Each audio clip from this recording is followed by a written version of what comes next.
Oke, jadi kalian harus tahu guys, ini behind the scene-nya kayak epic banget. Kayak pertama, aku pakainya ini buat tripod guys.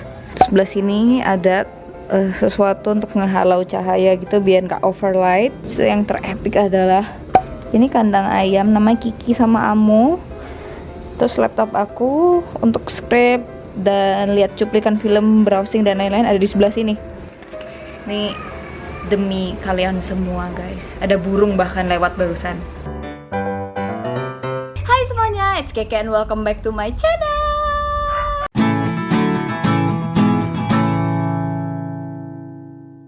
Aku tahu pasti kalian lagi pada bosan. That's why aku bikin video ini.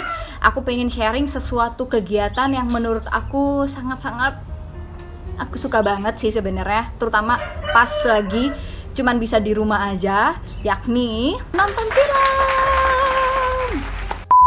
Nah, di video kali ini aku udah bikin list film-film terkait bisnis yang aku bener-bener suka banget, yang menurut aku kayak bagus banget. Teruntuk kalian semua, semoga bisa menginspirasi kalian dan juga mengedukasi kalian in a really entertaining way, terutama terkait bisnis, innovation, investment dan lain sebagainya. Dan tenang aja, aku nggak akan spoiler di sini, jadi kalian bisa tetap tonton. Di sini aku juga akan tambahin apa aja sih lesson learned dan key takeaways yang aku dapetin dari nonton film-film berikut. So kalian jangan sampai lewatkan, karena ini list yang bisa membantu mengatasi kebosanan kalian sekaligus membuat kalian bisa belajar juga.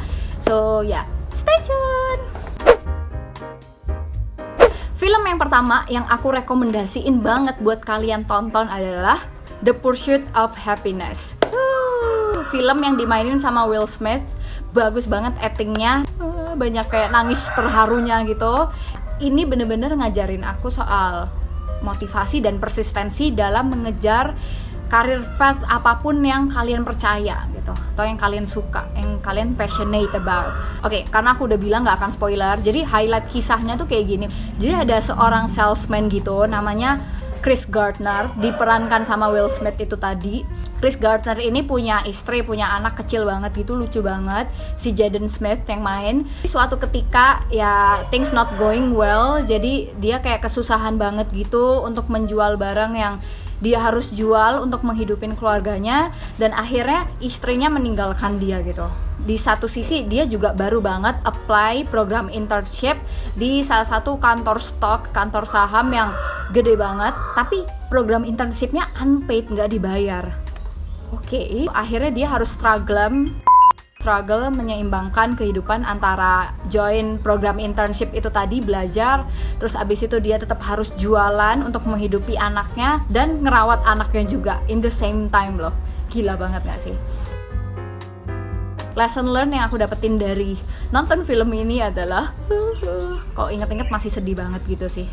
Kayak oh my god, aku manja banget, terus kayak compare to si Chris Gardner ini. By the way, ini kisah nyata guys. Pertama, it's never too old to start something new. Chris ini, dia umurnya udah 40 tahun ketika itu, dan dia mau untuk ikutan program internship, dimana kayak kandidatnya itu semuanya kayak anak-anak muda gitu, masih 25-an sekian, masih fresh graduate.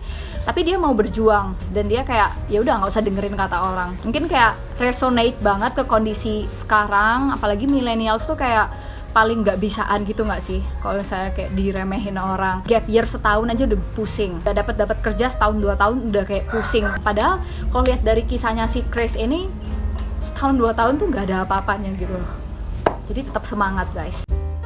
Ya ada lagi, jadi lesson yang lainnya yang aku dapat banget message-nya adalah mungkin kadang-kadang we have to step back to take a step forward gitu.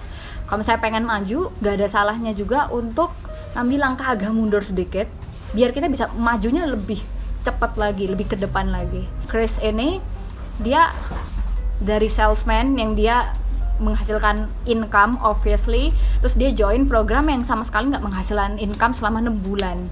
Itu kayak menurut istrinya itu kayak suatu kemunduran gitu. Padahal teman-teman kayak bisa ngelihat lesson learn-nya sih. Mungkin ada dari kita yang kayak mungkin pekerjaan pertama nggak semenyenangkan itu, nggak secocok itu buat kita. Ada yang kayak bisnisnya ternyata nggak take off, ada yang ternyata kuliahnya nggak cocok gitu. Nggak ada salahnya kok kayak kita take a step back, nggak apa-apa, cobain sesuatu yang baru walaupun dari awal, dari nol, nggak ada salahnya, in order to pursuing something far way better. Mungkin kayak lesson learn-nya bakal beda-beda tiap orang. So kalian share aja di bawah kalau misalnya kalian udah nonton, apa aja yang kalian dapetin di film itu, oke? Film yang kedua yang aku mau banget rekomendasiin ke teman-teman semuanya adalah The Social Network. Cerita yang terinspirasi dari kisah foundingnya Facebook Company. Ya, siapa yang nggak tahu Facebook? Facebook is a really big company, right? Let me tell you a story ya. Jadi kisahnya ini kayak berawal dari si Mark ini, dia mahasiswa Harvard gitu. Dia diajakin sama 2 orang yang punya ide soal social networking melalui internet. Nah kebetulan karena Mark emang background engineering-nya kayak bagus gitu, terkenal juga di kampus, jadi mereka join. Dan malahan akhirnya si Mark inilah yang mengeksekusi ide Facebook ini, dan ternyata wow taram, terus kayak sukses gitu. Jadi lesson learn yang aku ambil adalah, jadi ini bukan tentang siapa yang punya idenya, tapi tentang who can execute the idea. Walaupun idenya sebagus apapun, tapi kalau nggak jago eksekusinya ya bisa aja diambil orang. Dan ini diambilnya oleh Mark, kayak menurutku dia nggak salah juga gitu. Mungkin secara business ethics mungkin iya, kayaknya kayak kurang pas, tapi karena dia yang bisa mengeksekusi, dia yang ngedesain bisnis modelnya kayak apa, cara dapetin duit dari platform ini kayak apa, dia yang berjuang siang dan malam, gak ada salahnya sih kalau misalnya ya dia mengakui bahwa itu si Facebook itu punyanya Mark gitu sih. Entah menurut kalian kayak gimana? Komen aja di bawah. Oke, next. Nah, film yang ketiga kira-kira apa guys? Judul filmnya adalah The Founder.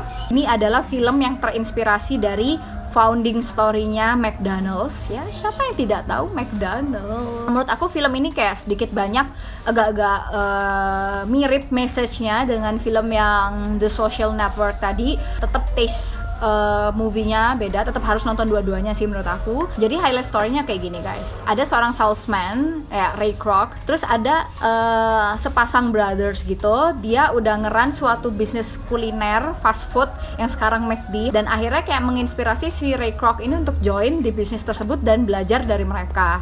Akhirnya si Ray Kroc ini nge-branding ulang si restoran ini menjadi McDonald's yang sekarang kita kenal. Terus abis itu dia kayak menciptakan suatu bisnis model yang bener-bener menurut aku kayak out of the box gitu. Jadi inti bisnis McDonald's itu kan bukan restorannya, tapi kan. Jadi lesson learn yang aku dapetin ada 2. Yang pertama, jangan takut untuk berubah gitu. Kayaknya si Ray Kroc ini mungkin gemes juga kayak ngelihat si these brothers. Mereka tuh kayak ya udahlah, kita kayak udah bagus restorannya, ngapain sih innovate lagi, padahal potensinya si restoran ini tuh banyak banget menurut Ray Kroc, dan itu sayang banget kan. Ada waktu kita emang harus membuka pikiran, di open minded, dan ngelihat apa aja sih possibility changes yang mungkin bisa kita lakukan untuk bisnis kita. Lesson learn yang kedua selanjutnya adalah never rely on handshake agreement.